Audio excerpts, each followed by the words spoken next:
ਵੱਡੀ ਖਬਰ ਲੈ ਕੇ ਹਾਜ਼ਰ ਹੈ। ਕਾਂਗਰਸ ਨੂੰ ਵੱਡਾ ਝਟਕਾ ਲੱਗਾ ਹੈ। ਗੁਲਾਮ ਨਬੀ ਆਜ਼ਾਦ ਨੇ ਕਾਂਗਰਸ ਛੱਡ ਦਿੱਤੀ ਹੈ। ਗੁਲਾਮ ਨਬੀ ਆਜ਼ਾਦ ਦਾ ਕਾਂਗਰਸ ਤੋਂ ਅਸਤੀਫਾ ਸਾਹਮਣੇ ਆਇਆ। 5 ਪੇਜਾਂ ਦਾ ਅਸਤੀਫਾ ਦਿੱਤਾ ਗਿਆ ਹੈ ਔਰ ਉਸ 5 ਪੇਜਾਂ ਦੇ ਅਸਤੀਫੇ ਦੇ ਵਿੱਚ ਸ਼ੁਰੂਆਤ ਤੋਂ ਲੈ ਕੇ ਆਖਿਰ ਤੱਕ ਸਾਰੀ ਦਾਸਤਾਨ ਗੁਲਾਮ ਨਬੀ ਆਜ਼ਾਦ ਦੱਸਦੇ ਹੋਏ ਨਜ਼ਰ ਆਏ ਨੇ। ਕਹਿ ਰਹੇ ਨੇ ਕਿ ਗੈਰ ਤਜਰਬੇਕਾਰ ਲੋਕਾਂ ਦੇ ਨਾਲ ਰਾਹੁਲ ਗਾਂਧੀ ਘਿਰੇ ਹੋਏ ਨੇ। ਸੀਨੀਅਰ ਆਗੂਆਂ ਨੂੰ ਸਾਈਡਲਾਈਨ ਕੀਤਾ ਗਿਆ ਹੈ।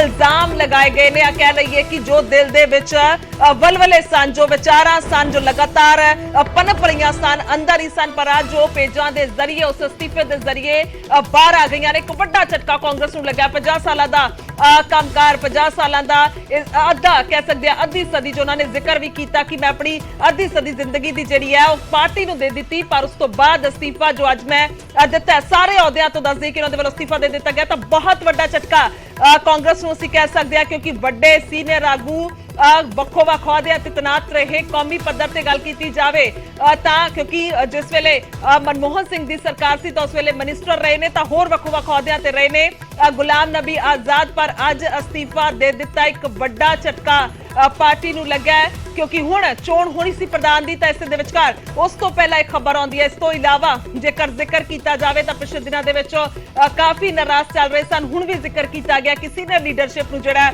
ਸਾਈਡਲਾਈਨ ਕੀਤਾ ਜਾ ਰਿਹਾ। ਦੱਸਿਏ ਕਿ ਜੇਕਰ ਅਸੀਂ ਕੌਮੀ ਪੱਧਰ ਤੇ ਪਾਰਟੀ ਦੀ ਗੱਲ ਕਰਦੇ ਹਾਂ ਤਾਂ ਇਹ ਬਹੁਤ ਵੱਡਾ ਝਟਕਾ ਮੰਨਿਆ ਜਾ ਸਕਦਾ ਹੈ। ਜਿਸ ਤਰ੍ਹਾਂ ਦੇ ਨਾਲ ਪੰਜਾਬ ਦਾ ਜ਼ਿਕਰ ਕੀਤਾ ਜਾਵੇ, ਹਰਿਆਣਾ ਦਾ ਜ਼ਿਕਰ ਕਰੀਏ, ਬਾਕੀ ਹੋਰ ਅਸੀਂ ਸੂਬਿਆਂ ਦਾ ਜ਼ਿਕਰ ਕਰੀਏ ਤਾਂ ਇਸ ਵੇਲੇ ਸਥਿਤੀਆਂ ਕੋਈ ਕਾਂਗਰਸ ਪਾਰਟੀ ਦੀਆਂ ਬਹੁਤੀਆਂ ਚੰਗੀਆਂ ਨਹੀਂ ਹਨ। ਤਾਂ ਇਸੇ ਦੇ ਵਿਚਕਾਰ ਜਦੋਂ ਜੰਮੂ ਕਸ਼ਮੀਰ ਤੋਂ ਅਜਿਹੀ ਖਬਰ ਆਉਂਦੀ ਹੈ, ਉਸ ਅਹੁਦੇ ਤੇ ਤੈਨਾਤ ਰਹੇ ਨੇ। ਹਰ ਇੱਕ ਅਹੁਦਾ ਕਹਿ ਸਕਦੇ ਆ ਕਿ ਪ੍ਰਧਾਨਗੀ ਜਿਹੜੀ ਇਹਨਾਂ ਦੇ ਵੱਲੋਂ ਕੀਤੀ ਗਈ ਹੈ, ਮੁੱਖ ਮੰਤਰੀ ਰਹੇ ਨੇ, ਤਾਂ ਇਸ ਤੋਂ ਇਲਾਵਾ ਹੋਰ ਵੱਖੋ ਵੱਖ ਹਰ ਇੱਕ ਅਹੁਦੇ ਤੇ ਤੈਨਾਤ ਰਹੇ। ਇੱਕ ਵੱਡੇ ਆਗੂ ਗੁਲਾਮ ਨਬੀ ਆਜ਼ਾਦ ਜਿਨ੍ਹਾਂ ਦੇ ਵੱਲੋਂ ਅਸਤੀਫਾ ਦੇ ਦਿੱਤਾ ਗਿਆ ਔਰ ਕਹਿ ਸਕਦੇ ਆ ਕਿ ਇਹ ਜੋ 5 ਪੇਜਾਂ ਦਾ ਅਸਤੀਫਾ ਦਿੱਤਾ ਗਿਆ ਤਾਂ ਇਸ ਦੇ ਵਿੱਚ ਜ਼ਿਕਰ ਕੀਤਾ ਗਿਆ ਪੰਡਿਤ ਜਵਾਹਰ ਲਾਲ ਨਹਿਰੂ ਤੋਂ ਲੈ ਕੇ ਰਾਹੁਲ ਗਾਂਧੀ ਤੱਕ ਜ਼ਿਕਰ ਕੀਤਾ ਗਿਆ।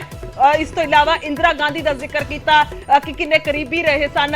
ਇਸ ਤੋਂ ਇਲਾਵਾ ਹਰ ਇੱਕ ਵੱਡੇ ਲੀਡਰ ਦਾ ਜ਼ਿਕਰ ਕਰਦੇ ਹੋਏ ਨਜ਼ਰ ਆਏ ਨੇ। ਆਪਣੇ ਅਸਤੀਫੇ ਦੇ ਵਿੱਚ ਤਾਂ ਸਾਰੀ ਗਾਥਾ ਲਿਖ ਦਿੱਤੀ ਹੈ ਕਿ ਕਿਸ ਤਰ੍ਹਾਂ ਦੇ ਨਾਲ 1970 ਦੇ ਦੌਰਾਨ ਇਹਨਾਂ ਨੇ ਕਾਂਗਰਸ ਜੁਆਇਨ ਕੀਤੀ, ਪਰ ਅੱਜ 50 ਸਾਲਾਂ ਤੋਂ ਵੀ ਜ਼ਿਆਦਾ ਦਾ ਸਮਾਂ ਹੋ ਚੁੱਕਿਆ ਤਾਂ ਹੁਣ ਉਹਨਾਂ ਨੂੰ ਅਸਤੀਫਾ ਉਹ ਦੇ ਰਹੇ ਨੇ। ਰਵੀ सिसोदिया मेरे पत्रकार दिल्ली तो मौजूद ने फोन लाइन पे ज्यादा जानकारी दिली। रवि, बहुत बड़ा झटका है ये कांग्रेस पार्टी को, खास तौर पर जब अभी की स्थिति पूरे देश में हम कांग्रेस की देख रहे हैं। बिल्कुल, देखिए गुलाम नबी आजाद जो कि करीब 50 साल से पार्टी में सक्रिय रहे हैं, कांग्रेस वर्किंग कमेटी के लंबे समय तक सदस्य रहे हैं और कांग्रेस के कई महत्वपूर्ण महासचिव, कई बड़े राज्यों के महासचिव भी रहे हैं।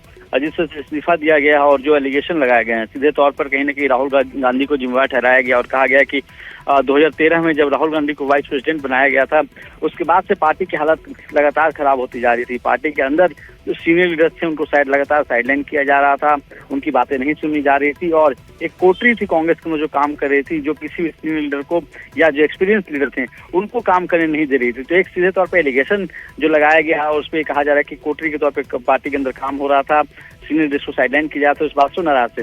टाइमिंग को लेकर अगर आप देखें तो अभी चूंकि कांग्रेस की जो टॉप लीडरशिप है, सोनिया गांधी हो, राहुल गांधी हो या प्रियंका गांधी हो, तीनों देश से बाहर है, तीनों लंदन गए हुए हैं और ऐसे में इस दौरान जो इस्तीफे की टाइमिंग है वो जरूर सवाल खड़े करती है, क्योंकि आने वाले दिनों में कांग्रेस के अध्यक्ष पद के लिए चुनाव होने वाला था और सूत्र ऐसा बता रहे थे कि अगर गांधी परिवार से बाहर के किसी सदस्य को अध्यक्ष पद के लिए नामित किया था तो ऐसे में G23 के जो सदस्य हैं वो भी अपनी तरफ से किसी को कांग्रेस अध्यक्ष पद के लिए आगे कर सकते थे।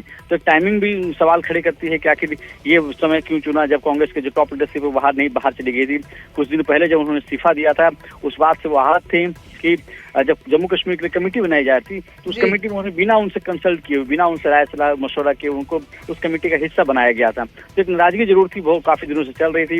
एक राज्यसभा उनको इग्नोर किया गया था, राज्यसभा उनको नहीं दिया गया था, दूसरी तरफ बिना उनसे कंसल्ट की कमेटी में डाला गया था और ये लगातार कहा जाता है कि उनको नजरअंदाज किया जा रहा। तो ये सब चीजें जुड़ रही थी, जिसी बाबत उन्होंने अपने पद से इस्तीफा दिया है। 5 पन्नों की चिट्ठी लिखी है और चिट्ठी में कहीं ना कहीं जो कटाक्ष है वो राहुल गांधी पे किया गया है।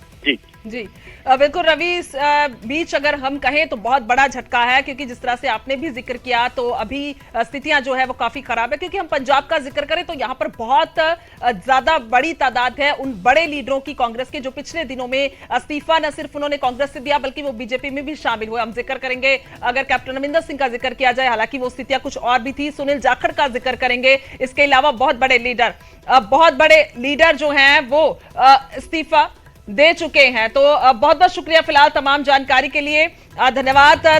कांग्रेस ਨੂੰ ਵੱਡਾ ਝਟਕਾ ਲੱਗਾ।